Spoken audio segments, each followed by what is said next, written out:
All right, so we got one side on, and it turned out pretty good. They're a lot more heavy duty than your stock A-arms. And so now we're going to do a little more detailed approach on, or instruction on how to do it. So the first thing we're going to do is we're going to take this wheel off. We're going to jack it up, take that off, and that's going to take a 19 millimeter socket. All right, so we got the tire off. The next item that we're going to address is your tie rod end.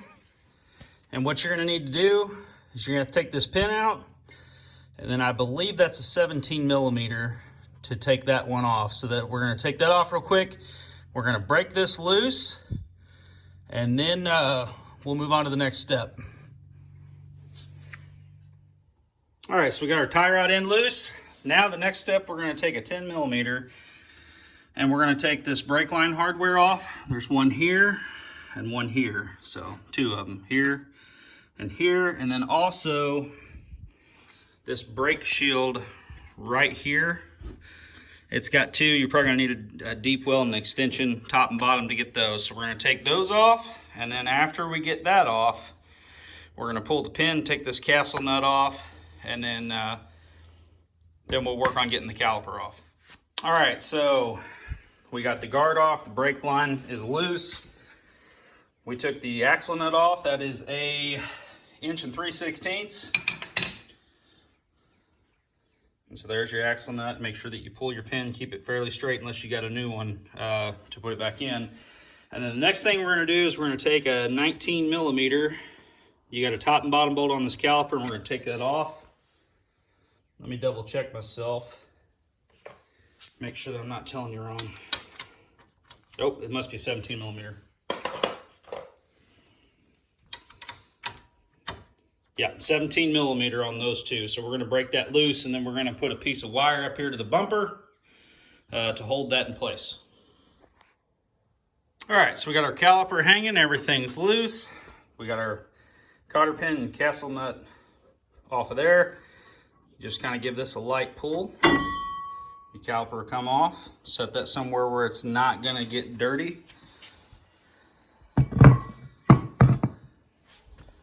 Okay, now we're going to take apart both sides on your lower A-arm, and those are 17 millimeter. Yep. And then I believe the top is a 14 millimeter. Yeah, top's 14 millimeter. So we're gonna take both of those loose, but before we take those loose, we're gonna take this lower shock mount loose as well, and it's a 17 millimeter. So you got 17 millimeter on this, 17 millimeter on these down here, and then 14 millimeter on the long bolt up top. And also it's probably not really hurting it, but it doesn't hurt to have a wire to put around the axle shaft to kind of keep it from being as bound up as what it's going to be when it's just laid out there hanging while you're pulling on everything. So we're going to take all that loose. We're going to take this loose first, then we're going to take the bottoms and the top, and then we're just going to pull that whole unit out.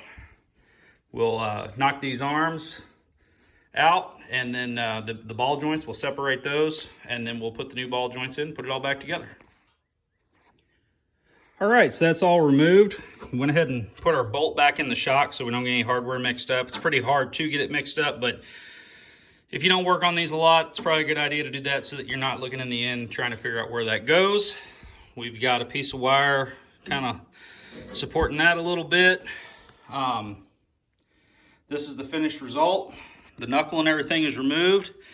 Now the next thing to do is we're going to take a screwdriver and we're going to knock these over on the upper and lower, pull them through, and then we're going to have to back this nut off and get another nut so we can kind of tap them out. The proper way is to use a fork or a ball joint separator, but we don't have one of those, so we're going to do the old hammer trick on them, pop them out. That's what I did on the other side. It worked fine. When you order your Super ATV arms, if you get new ball joints, or even if you don't, make sure you go ahead and order these castle nuts and these cotter pins. It'll save you a lot of time, because a lot of times these are going to get damaged pretty bad before you get them out. So we're going to get that popped apart and then put the new ones in. So all right, folks, there you have it. That's all removed. We're going to take a rag and we're going to clean this up real good. Inspect it while we got it off there, even though there shouldn't be anything wrong. The machine's only got like 220 miles on it. And then we're going to get these new A-arms torqued in and start putting it all back together. Okay guys, so we're ready to start putting everything back in. One thing that we have to make sure we do on the new upper ball joint, we need to put in a new snap ring. You could take ones off your old ones if you're going to reuse your ball joints or whatever. I decided to get new ones, but here's the Honda part code for that. I ordered these from Rocky Mountain ATV, so we're going to take a pair of snap ring pliers and put that on. And then there's some torque specs that you need to know. So for your upper ball joint, you're going to torque it to 21 pounds, and your lower ball joint, you're going to torque it to 36 pounds. So we're going to get that snap ring in, and then we're going to put these ball joints in and get the new castle nuts. The upper castle nut, that's your number. The lower castle nut for a new one, that's your number. And then I also ordered new cotter pins, and there's your number for those. So we're going to get all that put together so we can get this thing, get these arms slapped in here and get it back together. All right, so we got the upper and lower ball joints pulled in. The lower one needs to be 36 pounds, upper one 21 pounds. And then when you get that done, then you'll put your new cotter pins in, bend them over. And then we've got this all cleaned up and ready to go. The next thing we're gonna do is we're gonna check this out and just make sure that we didn't get any dirt or any foreign debris on there. Maybe clean this up a little bit right here, give that a dab of grease, and then we'll start sliding it all back together. All right guys, so we got the top bolt in. If you're doing this yourself, it's not really that hard, but you might have a hard time lining it up. You're gonna have to pull this back out of the way while simultaneously getting everything lined up. But the easiest way to do it, if you're doing it by yourself, is to let your lower arms hang down. You see I just have them wedged, I don't have any bolts in there. Let those hang, then get this top lined up and get your bolt in the top. Once you get that, then you can get these bottom bolts in. So we're gonna get the bottom bolts in, then we're gonna get those torqued down real quick. So we got all of our bolts in place, and now we'll have to go through all the torque specs for all these. So your lower shock mount here, you're gonna torque that to 47 pounds. Your lower A-arm mounts down here on the bottom, 47 pounds. And then the top mounts are gonna be 32 pounds. And so we're gonna torque all of those down. So 47 on the shock mount, 47 on the lower A-arms, and then 32 up on your top arm. So we're gonna torque those down real quick. All right guys, so we got everything mostly back together. All the things we just talked about, they're all torqued down. Now we're gonna put our tie rod back in. We're gonna torque it to 48 pounds and then put a cotter pin in there. All right, so we got that back together. Everything's tight. Now, we're gonna put our hub back on. So we're gonna put that on, and then we're gonna get the our axle nut, our castle nut for that, and then we're gonna tighten that down to 101 pounds and put the pin back in and move on to the next step. All right, so we got that back on. We're pretty well in the short rows now. When it comes to routing your caliper, there's 2 holes on the back side for the factory hardware to put your brake cable back on. I've seen it done a lot of ways. A lot of the guys tell me to bring it around and run it over top of your A-arm. So we're going to pull this whole thing right behind the shock, then we're going to bring it down and over top. And what that's going to do is it should help from your tie rod end pinching if you're, turned it full lock or close to it. You don't want that brake cable getting smashed in there. So these arms are a little bit different as far as the geometry compared to your old ones, so you have to look out for that. So we're going to route that around there. We're going to put our caliper back on, and then we're going to put both bolts in there, and we're going to torque those to 80 pounds. So we'll put that on real quick. All right, so we got our caliper on. It's torqued down to 80 pounds on the upper and lower bolt. Your brake line runs from there. It'll come down around your shock and go there. There's quite a few spots for it to get a little bit of wear and damage. This stuff's pretty tough that's on here. You do have to do some adjustments though. We're gonna have to pry this apart up here. And that's just metal, so you just pry that and take it apart. And then this rubber piece, there's a seam in it.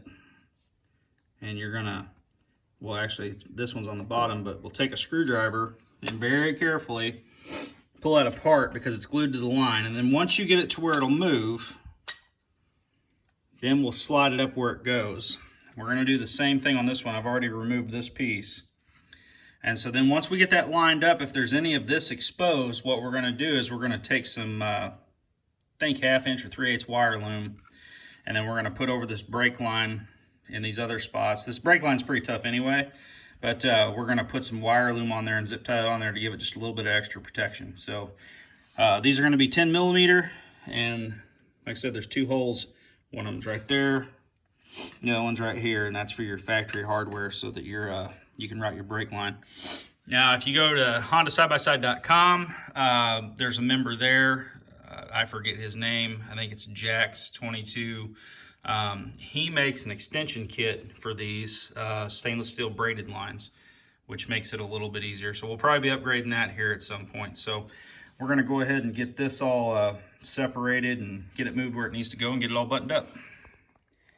All right, guys, so that's all it. We've got everything rerouted. We got a little bit of slack, probably just enough. We're going to put some wire loom on this, kind of help protect it. Once we set the machine down, it'll give it just a little more slack too. But other than that, you might have to take a couple pair of channel locks and just bend this to where it fits a little better. But all in all, not too bad. Per side, we're probably talking, maybe an hour, roughly, give or take.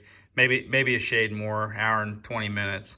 But we're gonna put the wheel back on and torque the lug nuts down. I forget what that is. And then we're gonna let her down off the jack and see what she looks like. All right, guys, and there you have it. We got both sets on. Gives you a little more clearance compared to your factory A-arms. And so we're looking forward to running them. We've got tires and wheels on the way. So excited about that as well. And we've got a set of rear A-arms we're gonna put on too. So until next time, keep the wheels rolling, guys.